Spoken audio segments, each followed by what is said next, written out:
Kooperativa v pohybu. Je to zhruba 3 roky, kdy jsme se s děvčaty z pohybu prvně potkali. Bylo to asi trošku náhodou, kdy jsem narazil na nějaký post na LinkedInu.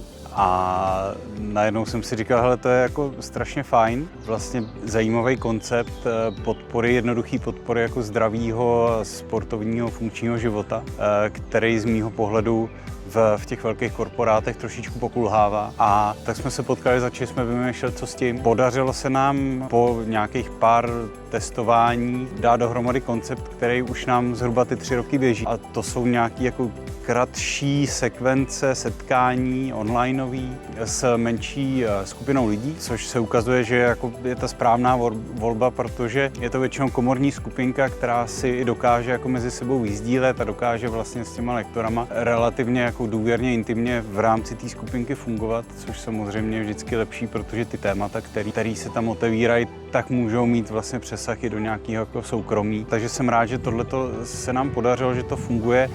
To, co je zajímavé, je, že vlastně my jsme ze začátku hodně to komunikovali a říkali jsme, vážené kolegyně, vážení kolegové, přijďte se tady podívat, pojďte využít tuhletu možnost. A potom jsme to úplně pustili z rukou a teď to funguje tak nějak jako samo, virálně se to šíří, což je velmi příjemný, protože jednak je vidět, že je to pořád jako důležitý a zajímavý téma pro ty naše kolegyně a kolegy. A jednak, že ten koncept, tak jak je vlastně nastavený, tak nám pořád funguje, pořád je to dostatečně zajímavý a zároveň, že ty lektoři, kteří tam jsou, ať už vyloženě lektorky nebo fyzioterapeutové a terapeutky, kteří tam vlastně vstupují do toho, takže mají vysokou kvalitu, protože ta zpětná vazba o tom hovoří a i ta vlastně opakovaná účast těch našich zaměstnanců o tom hovoří, tak vlastně nás vede k tomu, že jsme jako udělali dobrý krok, snažíme se v tom pokračovat a hledáme vlastně pořád jako příležitosti, jak tohle téma víc a víc dostat do firmy. Takže se snažíme to dávat i jako součást do nějakých teambuildingových aktivit, kdy vlastně fyzicky za námi tým v pohybu přijede a pracuje tam s těmi zase našimi jako malými celky.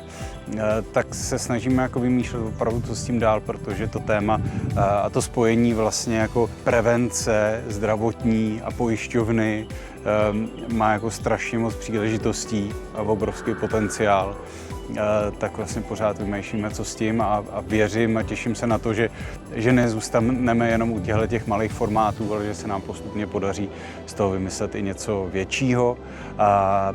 A tak děkuju za spolupráci Nele a Pavlíně a celému jejich týmu a za to, že se nám to daří takhle posouvat a udržovat v chodu. Díky za to.